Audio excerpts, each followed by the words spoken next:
The worst kind of texters are the one-word answer people. I just hate it. For real? Yeah. Even in the group chat? Even Sometimes the group chat's different. One It's word can 13 mean a people lot, now. though. It depends on the What word. is the most Ooh. powerful one-word answer you can get? K? Yeah. That'll let people know your whole. Yeah, K is pretty bad. Love. When you get that K Love text is from your powerful. girl, Well, you're not just gonna text the Can word I ask love. y'all a question? Who up here is typing K? I don't. I wouldn't do I'm it. just saying, but like, But I've when- had it sent yeah, to when me your before, when and your I'm like, I woman bet. sends you I'm that just K, making sure. I'm just making sure Derek ain't saying K. no. That's all. I pay too much for my phone to just type K. You gonna get What's the the most one word I text that y'all use? Bet. Okay. Yeah, Okay. bet. for That, sure. That's the easiest one. We've divvied up some NBA teams. You're going to try to describe their start to the season. 1 month in, we're using one word, and then, of course, we're going to elaborate. Mike, let's start off with you and your LA Lakers. How would you describe them in one word? I would just say exciting. I thought going into the season that there was going to be some questions along the free agent signings. I mean, it's the truth. Again, the free agent signings we had with DeAndre Ayton, Marcus Smart, Jake LaRavia, I think it was also some questions about how they would fit alongside. And again, with Marcus Smart too, he hadn't played in a long time. All these additions have been super amazing for the team. And again, we have the star powers. I think that's all cool. But it's about the future, I think, a little bit now. This team is far from a championship roster, but we're a fun, exciting team the way J.J. Redick has these guys playing, and I think the future is super bright for this team too. Excited. I mean, we did do our ranking of watchability, and for a long time, they were the only S-tier team. They were. Okay. Derek, let's get to you and your Portland Trailblazers. I would say one word to describe the Portland Trailblazers. I don't think you're going to make a lot of be, people happy with that.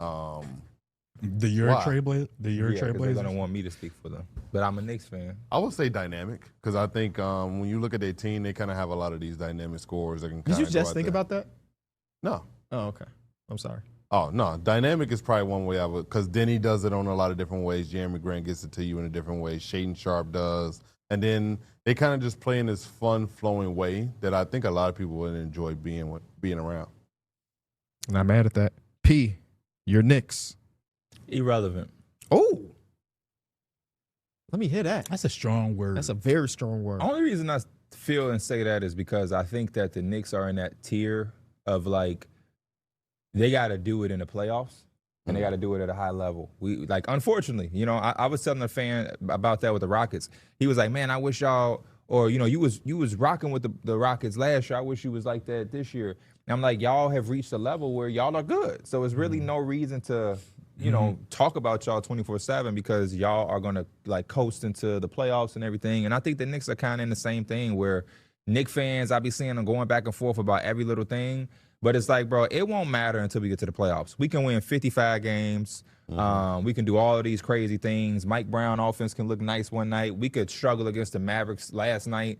But it's really going to matter when we get into the playoffs in April and June and have that same type of level of play that we had last year. And we also in a position where now we kind of got to do more.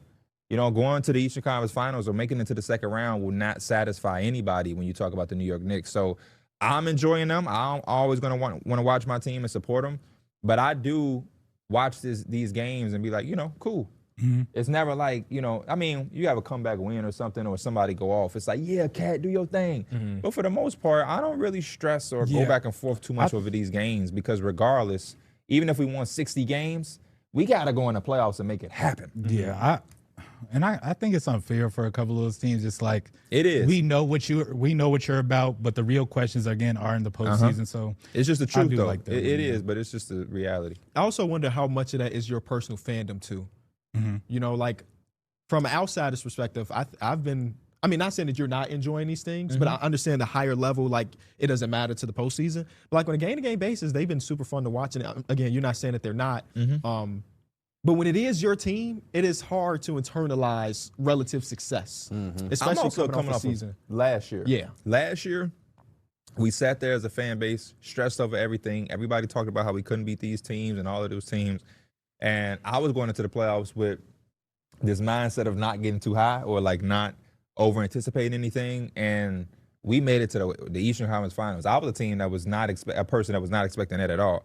And that kind of taught me of like, it ain't that the regular season don't matter, but it don't mean everything or how we sometimes want to look at it. Sometimes we look and it's like, because they couldn't do this in the regular season, they're not going to be able to do that in the playoffs. So because they did this, it's just going to translate.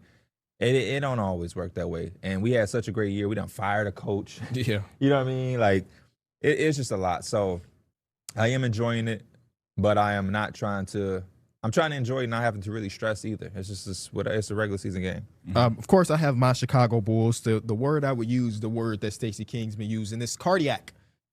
They're always in the game. Whether they're up by 20 or down by 20, there's always a chance something is going to go. We're now tied for the most games decided by one possession, which is kind of nuts. On this whole road trip, we won by 3 once, we lost by 3 once, and then we just hit a game winner that made us win by 1. So it's just like, even in the games where you feel like you're out of it, you're not really. And even the games where you feel like you should have it done, you never really do. Those be turning into the best games, but like as a fan, It's the worst. it's the worst because again, that was a late night game too. And for my Lakers that's always playing late night, it's just like you want the games where you feel confident that you can turn it off and you can wake up in the morning, it's a win on the board. Yep. The lead didn't go away, everybody played well. Those games where it just kind of crumples down, it kind of sucks. Those are the best ones. When your team handle business, you go get in the shower, start getting ready. Hey, so right hand too.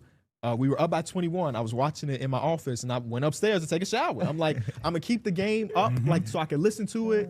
And then I heard Donovan Klinger with his 3rd offensive rebound on the possession. I'm like, oh my God! And by the time I got out the shower, it was a tie game. Yeah, Those last 7 minutes of that game took so long. Yeah. It just, as a fan watching it, it was like, can we just get the rebound? Just get the rebound. Why do we have 4 guards and 1 center on the court when they got all wings and a 7'12" guy? I don't know, Billy. Luckily, we got the win. All right, Mike, back to you. I'm going to give you the Orlando Magic.